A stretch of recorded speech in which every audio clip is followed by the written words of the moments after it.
বাবা ভালো বলে সন্তান ভালো হবে বিষয়টা এমন না। হ্যাঁ, তো বাবার দেলোয়ার হোসেন সাঈদী আর মাসুদ সাঈদী বা শামীম সাঈদী এক জিনিস না। বাবার দোহাই দিয়ে জনগণকে বিভ্রান্ত করা যাবে না। তো এখন আপনি যদি বলেন সাঈদী সাহেব তার ছেলে এক না, তাহলে জনগণ প্রশ্ন করে শহীদ জিয়া আর তার ছেলে তারেক রহমান এটাও তো এক না, হাসিনা তার ছেলে ওটাও তো এক না, এরশাদ তার ছেলে কি নাম শাহ ওটাও তো এক না। তাহলে আপনাদের বেলায় সব সাহেব আর আমাদের বেলায় সেসব ভালো হয়ে গেল। বাবা ভালো বলে সন্তান ভালো হবে বিষয়টা এমন না। হ্যাঁ, তো বাবার দেলোয়ার হোসেন সাঈদী আর মাসুদ সাঈদী বা শামীম সাঈদী এক জিনিস না। বাবার দোহাই দিয়ে জনগণকে বিভ্রান্ত করা যাবে না। তো সাঈদী এবং মাসুদ সাঈদীর মধ্যে পার্থক্য আছে, জনগণ কিন্তু এই পার্থক্য বোঝে।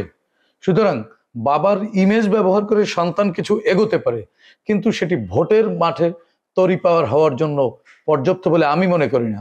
সাধারণ মানুষ কিন্তু এখানে ওই দেলোয়ার হোসেন সাঈদীকে সম্মান করে, শ্রদ্ধা করে, তাই বলে আবারও মানে তার সন্তানকে ভোট দিয়ে দিবে এটা আমি বিশ্বাস করি না। মানুষ অবশ্যই দেশের জন্য, দেশের গণতন্ত্রের জন্য, অর্থনৈতিক সমৃদ্ধির জন্য এবং শান্তি শৃঙ্খলার জন্য কোনো বাবার ইমেজকে ব্যবহার করে সন্তানকে ভোট দিবে এই পথ থেকে ফিরে এসেছে। মানুষ যে সমৃদ্ধির প্রতীক, যে শান্তির প্রতীক ধানের শীষ, সেই ধানের শীষকে বেছে নেবে বলে আমি বিশ্বাস করি। কোনো মানুষ কোনো মানুষের মতো না।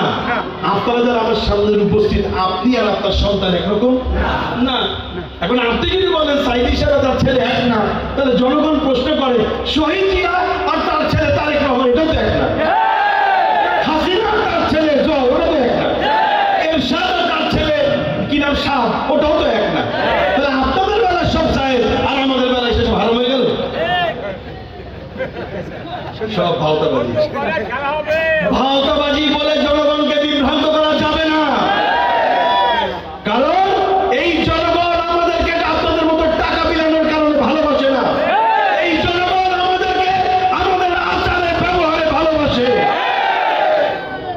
সম্মানিত ভাইরা, আসুন আমরা দেশটাকে গড়ব, ওরা ওদের মতো কাজ করুন।